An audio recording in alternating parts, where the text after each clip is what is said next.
Offeror ने offer की और उसके बाद उसकी डेथ हो गई और ऑफरी ने उस ऑफर को रीजनेबल टाइम में एक्सेप्ट कर लिया, तो फिर पार्टीज के दरमियान कॉन्ट्रैक्ट हो जाता है। हालांकि ऑफर वो टर्मिनेट हो जानी चाहिए थी जब ऑफर की डेथ हो गई,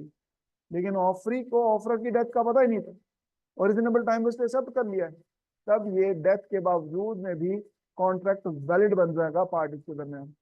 इसके लिए अक्सर मैं एग्जांपल जो क्लास में दिया करता हूँ बच्चों को, और वो ये है कि जी एक शख्स ने अपना प्लॉट बेचने के लिए ऑफर की ऑफरी को कि भाई अगर आपने मेरा ये प्लॉट जिन सुना खरीदना है ना इस कीमत पर, तो आपने जिन सुना इसके पैसे जिन सुना मेरे जनाब फलाने अकाउंट में जिन सुना जमा करवा देना, ये मेरा अकाउंट नंबर है, सोच ले फैसला कर लें आप। ये जनाब जिस शख्स ने ऑफर की थी, ऑफर करने के बाद अल्लाह ना करे जी किसके साथ भी ऐसा हो, रात को हार्ट अटैक हुआ, उसका बेचारे का फौत हो गया वो। और जिसको उसने ऑफर की थी उसे पता भी नहीं था कि जनाब ऑफर जिनसे उसकी डेथ हो गई हुई है। उनको ऑफर मुनासिब लगी, सोच समझ के बाद उसने अगले दिन जिनसे पैसे जिनसे थे वो ऑफर के अकाउंट में जमा करवा दिए। बाद में उनको पता चलता है कि ओहो जिसने ऑफर की थी वो तो पिछली रात को फौत हो गया हुआ है। लेकिन ये ऑफर जिनकी है वैलिडली एक्सेप्ट हो चुकी हुई है, क्योंकि जिनको ऑफर की गई थी उन्होंने ऑफर के मुताबिक जिनसे एक्सेप्ट करने का जो तरीकेकार बताया गया था उसको अडॉप्ट करके एक्सेप्टेंस कर दी हुई। हालांकि उनको ऑफर की डेथ का इल्म भी नहीं।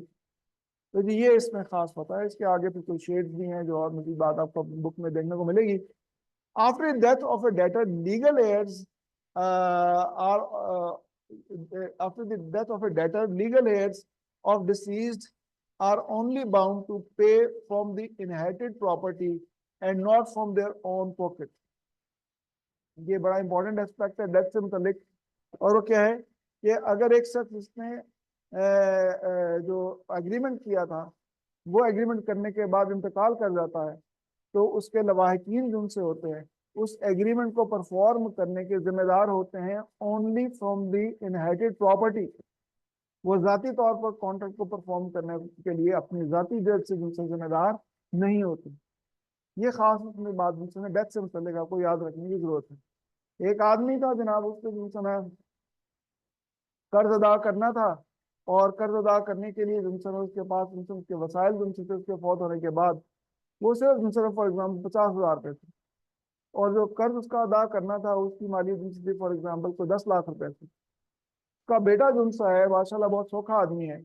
लेकिन वो इस कर्ज को अपने बाप के इसाले सवाब के लिए इखलाकी तौर पर अदा कर दे वो अलहदा बात। लेकिन क्योंकि विरासत में उसको मिले ही 50,000 रुपए आए, तो उन 50,000 रुपयों को दे देने के बाद वो मजीद उनसे 9.5 लाख रुपया अपने वसाइल में से देने का पाबंद नहीं।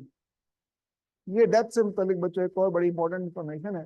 जो कि आपको अपने सिलेबस में इसको एक डेथ के कंपेरिजन के बाद इनको देखने की जरूरत है। कहीं पर आपने देखा कि जी वो जनाब रिजनेबल टाइम जिनसे उसके गुजरने से पहले ही एक्सेप्ट कर लिया जाए तो एक शख्स फौत हो गया तो भी कॉन्ट्रैक्ट बन जाता है, और दूसरी जगह देखा कि एक शख्स फौत हो गया है तो उसके लवाकिन उसके कॉन्ट्रैक्ट को अपने वसाइल से पूरा करने की जिम्मेदारी नहीं है। These are different shades of the effect of death in a contractual relationship है, इसको यहाँ पर मैं आपके लिए हाईलाइट कर रहा हूँ। इसके बाद on the death of one of the joint promisors the right to performance of contract rests with surviving promisers jointly with the legal representatives या legal heirs of deceased promiser। इससे क्या मतलब है कि एक शख्स उनसे जिसने दो और लोगों के साथ मिलकर अगर कोई कॉन्ट्रैक्ट किया हुआ था तो उस कॉन्ट्रैक्ट को परफॉर्म करने के लिए ये दो में से कोई एक फौत हो जाता है, तो जी ये कॉन्ट्रैक्ट को परफॉर्म करने की जिम्मेदारी फिर जनाब जो फौत होने वाला है उसके लवाकिन के ऊपर, और ये जो सर्वाइविंग पार्टनर्स हैं या सर्वाइविंग जो जॉइंट प्रोमिसर्स हैं इनके ऊपर आ जाती है कि ये मिलकर इसको परफॉर्म करेंगे। यानी कि ऐसा नहीं है कि फॉर एग्जाम्पल 3 लाख रुपया कर्जा लिया था बैंक से और उसके बाद में ए बी और सी इनमें से सी की डेथ हो जाती है, तो जी ये नहीं है कि जनाब 3 लाख का कर्जा जो ना अब ये जनाब तीन अफराद में से जो दो बाकी रह गए हैं वो दो बोलते हैं चलो जी एक तो बंदा फौत हो गया यानी कि लाख रुपया गया, चलो जी असि तुम्हें 2 लाख रुपया देने के लिए तैयार हैं, जो फौत हो गया उससे आप जहां पर वो गया है वहां जाकर ले लेना आप, तो आपने जाना तो है ही, तो फिर जनाब उसके पैसे माफ हो गए हमको। तो ऐसा नहीं है, जो सर्वाइविंग है वो जनाब उस कॉन्ट्रैक्ट को 3 लाख रुपए के लिए ही परफॉर्म करने के जिम्मेदार होंगे, और अगर कॉन्ट्रीब्यूशन रिक्वायर्ड होगा तो ये जो फौत होने वाला है उसकी स्टेट में से जिनसे उसके अलावा कॉन्ट्रीब्यूशन करके देने के पाबंद हैं। तो इस तरह से बच्चों ये जनाब डेथ के जनाब पॉइंट है, और आखिरी जो पॉइंट मैं आपके लिए हाईलाइट कर रहा हूँ यहाँ पर, और वो है state of disease partner will not be held liable for the debts of the firm taken after death on the principle of holding out। देखिए होल्डिंग आउट का मतलब मैंने भी आपको बताया था, और वो क्या है,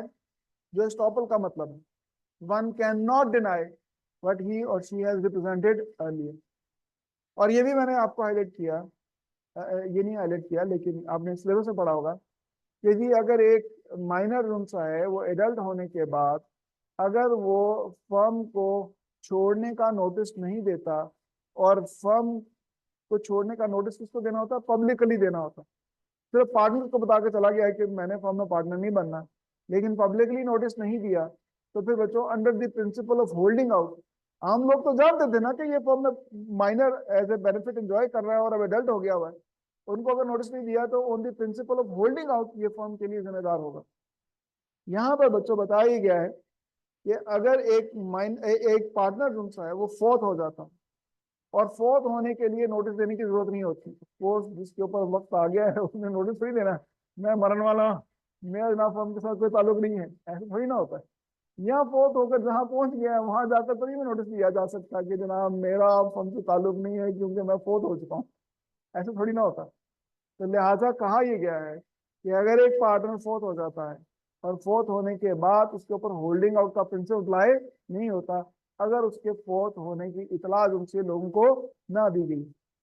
तो जी क्या है कि फर्म में एक पार्टनर के फोर्थ हो जाने के बाद एक नई पार्टनरशिप बन जाती है, और पार्टनर के फोर्थ होने के बाद जो बकिया पार्टनर्स हैं अगर वो कोई डेट ले लेते हैं, अगर कोई कर्जा बैंक से ले लेते हैं, तो उस कर्जे की अदायगी के लिए फोर्थ होने वाले पार्टनर की स्टेट से पैसों की रिकवरी नहीं की जा सकती। क्या ये बात समझ आ गई ना आपको? ठीक कर लिया मेरे बेटे ने। आखिरी point, payment on a cheque by bank without the knowledge of drawer's death will be considered a payment in due course. ये क्या होता है कि कोई भी अगर एक शख्स जो ना फौत हो जाए तो उसके तमाम बैंक अकाउंट्स वगैरह जिनसे होते हैं ना फ्रीज कर दिए जाते हैं, उसमें किसी भी किस्म की आउट गोइंग जिनसे बंद हो जाती है। एक बंदा अपनी जिंदगी में ही जिनसा है